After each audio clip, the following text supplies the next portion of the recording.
وإما بين البعض الذين يعرفون تكفر بما قدمتم الله شيء على ما ولكل أمة رسول فإذا جاء رسول كتب فيهم بالكتب لا يظلمون ويقولون قد أنزلت كنتم صادقين قل لا أملك نفسي ضرا ولا نفعا إلا ما شاء الله لكل أمة أجل إذا جاء أجلهم لا يستأخرون ساعة ولا يستقدمون.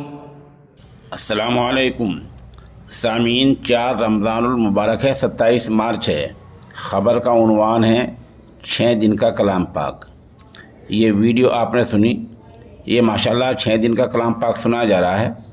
مغربی اتر پردیش کے ضلع سہارنپور کے جامعہ رحمت گھگرولی کی مسجد میں 6 راتوں میں کلام پاک سنا جا رہا ہے۔ یہاں قاری محمد اسجد جامعی قرآن پاک سنا رہے ہیں، جو ماشاءاللہ تجوید اور ترتیل کی رعایت کے ساتھ سنا رہے ہیں، حروف کٹ نہیں رہے ہیں۔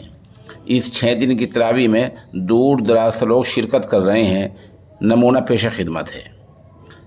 بتا دوں، کل ہی ایک ویڈیو نظر سے گزری جس میں ایک جبہ پوش لوگوں کو بتا رہا تھا کہ نماز تراویح میں 3 اور 6 دن میں کلام پاک پورا کرنا صحیح نہیں ہے، یہ فساد ہے، وہ فساد ہے، یہ ہے اور وہ ہے۔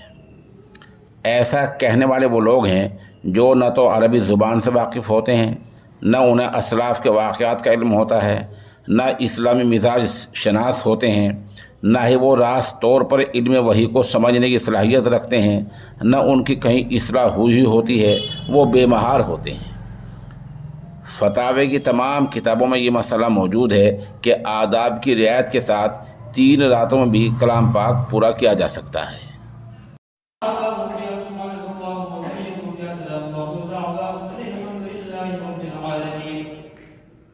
ولو يعجل الله للناس الشر استعجال بالخير لقضي إليهم أجلهم فنظر الذين لا يدركون في طغيانهم يعمهون وإذا مس الإنسان ضر دعانا لجنبه وقاعدا قائما فلما كشفنا عنه ضره لم يكن لا تؤمن مسوء كذلك استعيذ للمسلمين ما كانوا يعملون ولقد أهلكنا القرون من قبلكم لما ظلموا وجاءتهم رسل بالبينات ما كانوا يؤمنون بهم ربنا عذاب يوم عظيم قل لو شاء الله ما ظلموا عليكم وأمركم به فقد لبثوا فيكم عمرا من قبلهم لا تعقلون ومن أظلم ممن افترى عن ذلك إلا كذلك إنهم لا يفلح المجرمون ويعبدون.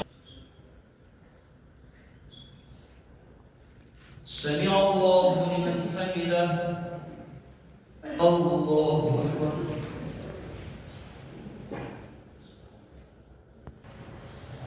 الله أكبر. الحمد لله رب العالمين الرحمن الرحيم مالك يوم الدين إياك نعبد وإياك نستعين اهدنا الصراط المستقيم صراط الذين أنعمت عليهم غير المغضوب عليهم ولا الضالين.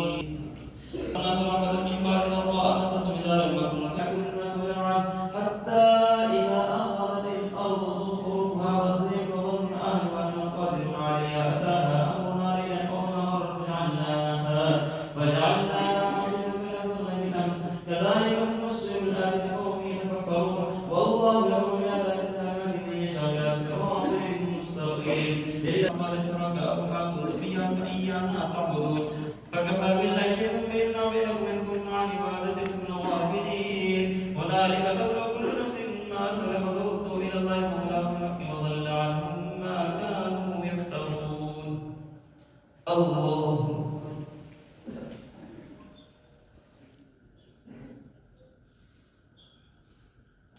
سمع الله لمن حمده الله أكبر.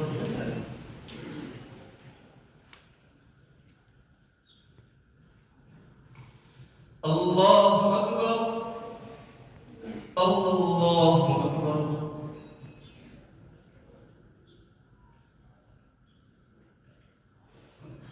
الله أكبر.